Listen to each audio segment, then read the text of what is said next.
India का fertility rate अब लगभग 1.9 तक आ चुका है। लेकिन फर्टिलिटी रेट होता क्या है और लोग इसको लेकर इतनी चिंता क्यों करते हैं?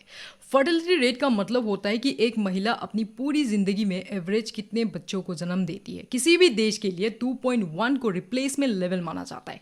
मतलब अगर फर्टिलिटी रेट 2.1 रहे तो हर जनरेशन अपने आप को रिप्लेस कर लेती है और पॉपुलेशन जो है वो स्टेबल रहती है। जब फर्टिलिटी रेट 2.1 से नीचे चला जाता है तो शुरुआत में पॉपुलेशन बढ़ती हुई लग सकती है, लेकिन धीरे धीरे नए जन्मों की संख्या कम होने लगती है।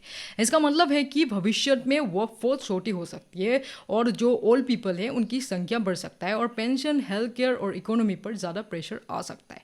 आज जापान, साउथ कोरिया और कई यूरोपियन देश इसी चैलेंज का सामना कर रहे हैं। अब बात करते हैं डेमोग्राफिक डिविडेंड की। डेमोग्राफिक डिविडेंड वो दौर होता है जब किसी देश में काम करने वाले उम्र के लोगों की संख्या सबसे ज़्यादा होती है और निर्भर लोग यानी बच्चे और जो बुजुर्ग होते हैं वो कंपेरेटिवली कम होते हैं। अगर इस समय पर नौकरियां, स्किल डेवलपमेंट और इकोनॉमिक अपॉर्चुनिटी दी जाए तो देश की इकोनॉमी तेज़ी से ग्रो कर सकती है। तो फर्टिलिटी रेट कम क्यों हो रही है? अब सवाल ये है। इसके कई कारण हैं। महिलाओं की शिक्षा में वृद्धि, शहरीकरण, कैरियर पर ज़्यादा फोकस, शादी और बच्चे पैदा करने की बढ़ती उम्र, बेहतर हेल्थ केयर और फैमिली प्लानिंग की सुविधाएं। साथ ही बच्चों की परवरिश और पढ़ाई का खर्चा भी पहले के मुकाबले काफ़ी बढ़ गया है।